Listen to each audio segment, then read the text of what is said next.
Welcome back to Cafe Mocha to Go. We are counting down, and as we celebrate Women's History Month, listen, women are on the move. We just finished chatting, not too long ago with Macy Dunbar. She's a global beauty entrepreneur, and I definitely wanted to make sure that we found a way to highlight and celebrate all of these incredible travelistas that are really just changing the game. And specifically with COVID, the travel industry obviously has suffered, but there are some people in the industry that I definitely feel like deserve a highlight, because not only are they keeping us on the pulse of everything that is new and next with travel, but just looking at their Instagram feeds, like my next guest, JetSetSarah, at least I could continue to be inspired by travel and start to figure out where I want, which beaches do I want to dip my toes in the sand. So I want to welcome Mrs. JetSetSarah to the program. Welcome to Cafe Mocha. Welcome to Cafe Mocha. Thank you so much. I'm very happy to be here with Cafe Mocha. I don't have any cafe, but I'm bringing the mocha and a little something. I see that. Well, cheers to you.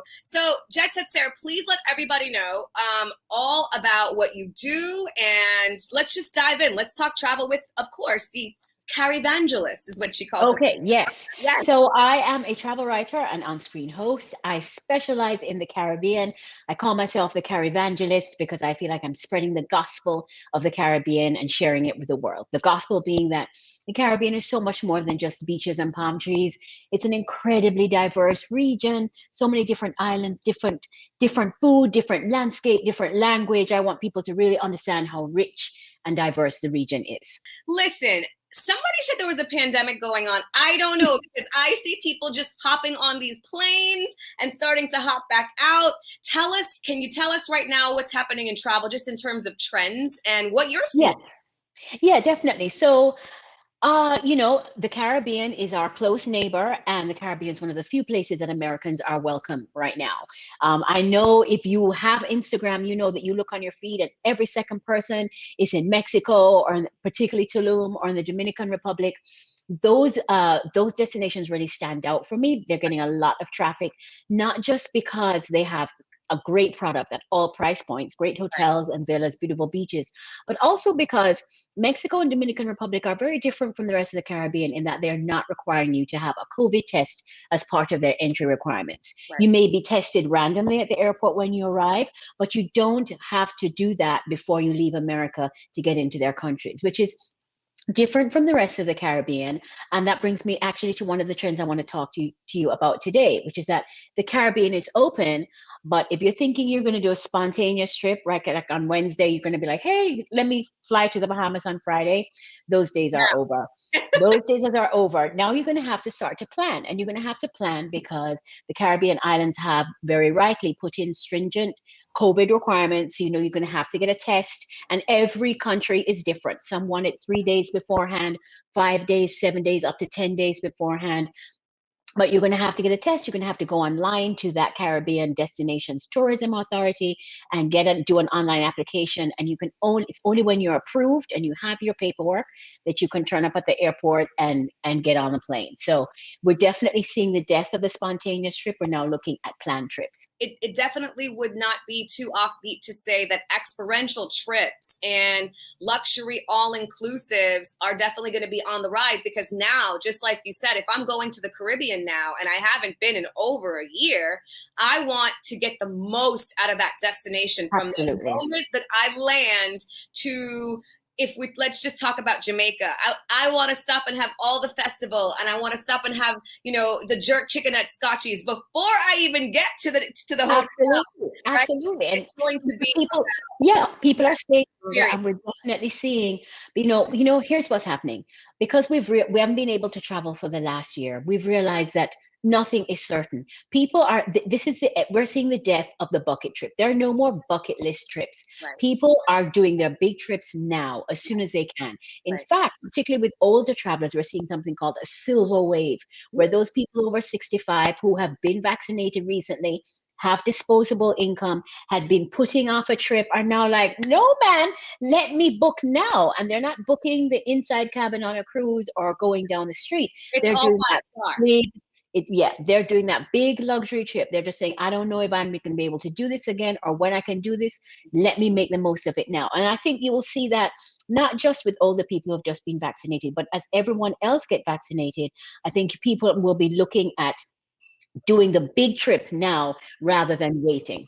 Now, I know that the Caribbean is your focus, and we definitely see a lot of people going to Mexico. And although that may not be your area of expertise, can you touch on Mexico? Because it feels like every single time I turn on my Instagram feed, everybody's in Tulum. Yeah, yeah. Well, I have to say, Tulum, I've been there many times. It's Tulum a is amazing. fabulous beach town. It's a quintessential beach town. You literally could just arrive in Tulum with a swimsuit, a pair of flip-flops, and a sundress and be happy for a week. I mean, unless, you really want to turn it up and, if you're the high heels type of girl. But it's a quintessential beach town. I love it. And as I was saying at the top of the part of the segment, Mexico does not require us to have to show proof of any sort of COVID testing or negative status before you get there. Right. So I say go to Mexico if you want, go to Dominican Republic if you want, but please go responsibly, meaning get a test before you go there. Make sure you get your test when you come back to the United States, because that's our regulation right now. If you're going to party sensibly, because of course we have to remember the places where we vacation are also the places where people live. You are a guest in someone's home, and you really have to be gracious that way. I know that you just recently were in Anguilla, as you mentioned, and Mm-hmm. Turk. Is there one destination right now? Let's just break it up into a few different categories. Let's start with, I am exhausted. My kids have been homeschooling for over a year. Me and my husband just want to get away and luxurious and lay up on somebody's beach. But we want 5-star all-inclusive luxury. Where do you tell them to go? Okay, so I just came back last week from this brand new place. It's called Beach Enclave on Grace Bay. Grace Bay, for those of you who don't know, Grace Bay is a 12-mile long beach, the star beach on the island of Provo, and Provo is the main tourist hub of the Turks and Caicos Islands. So let me tell you, Beach Enclave is right at the end on the beach, at the end of the beach. So essentially, you have these miles of talcum powdery sand to yourself. The water is like Windex, Yeah. crystalline and blue. The villas are 4 to 5 bedrooms, so perfect for taking your family or a group. You can have a private chef. You have your own pool. Each villa has 2 fire pits. Based on what you just said, I don't want to go there for anything under 10 days. Oh no, yeah, like I'm saying, longer trips are the way to go. We all deserve a proper vacation, right? We're going to start to vacation like the European people and do at least 2 weeks. We could, this 4 days, 5 days thing that can't work. Yeah, Long. it's not going to work. I feel like, at least, I won't say it's dead, but I feel like those quick weekend getaways, those jet set weekends, Yeah. 3 days, 2-3 days, and I'm back on Monday for work. Those are on pause for the infinite future. No, absolutely. And remember, for a lot of people, we have the luxury of being able to work from wherever we are. So why rush back? Why rush back? You take the first week as vacation and you take the second week as a workation. Yeah, absolutely. I do believe that a lot of these destinations, one of the biggest things that they could promote is, hi, we are, welcoming you with cocktails and rum punches and great beaches, but we also have Wi-Fi. Yes, ma'am. And somewhere like Anguilla, they are very there's only 16,000 people on this island of Right. 35 square miles. And they are all very into the internet and internet savvy. And I always say that, you could be driving in your rental car in Anguilla and just pick up Wi-Fi from everybody's house as you go and be good. The Wi-Fi there is fantastic. It's definitely one of those great places to work for. And it's one of the countries in the Caribbean that we're seeing that are promoting these long stay visas where you can go and work there and settle there for a year, sometimes 2 years. Yeah. So places like Grenada, Anguilla, Jamaica has a program also, Aruba. Honestly, basically anywhere in the Caribbean that you can think of that you think I could want to live and work there, you probably can. Let's talk about, if you don't have as much time and maybe you don't have the biggest budget, but you still want to get away to the Caribbean. And okay, let's be honest, maybe the Turks and Anguilla are a little out of your price point. Yeah. Where are you telling people would be a great option? Well, don't forget, America has its own Caribbean, right? So you have the United States Virgin Islands. You've got St. Thomas, St. Croix, and St. John to choose from. All excellent choices. And because they are US territories, even though they are not on the mainland, you actually are exempt from that requirement to have that COVID testing when you come home, because technically you haven't left the country. St. Croix, I love. St. Thomas, of course, is a big cruise destination, but it's a wonderful place, even when the cruise ships aren't there. I love it. It's beautiful. Definitely don't sleep on the USVI, and you don't have to save as much coin as for other. Absolutely. Where can people stay connected with you and you just really follow all of your jet-setting Caribbean travels?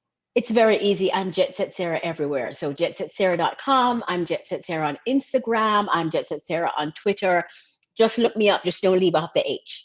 All right. Definitely a done deal. JetSetSarah, thank you so much for stopping by Cafe Mocha to go, and of course stopping by the show. I'm sure the girls are going to want to have you back on to talk more travel as well. We appreciate you, and as you're out there, thank you for keeping us in the know, by the way, as to all the different things that, in terms of offerings and really kind of understanding that, as you mentioned at the beginning, the Caribbean is much more than sand and sea. And I think it was a great opportunity as people begin to travel again and really go for it, that they really dive into the Caribbean a little bit deeper than they have been in the past. So thank you so much. Absolutely. This is our golden moment. Enjoy the Caribbean, and thank you for having me.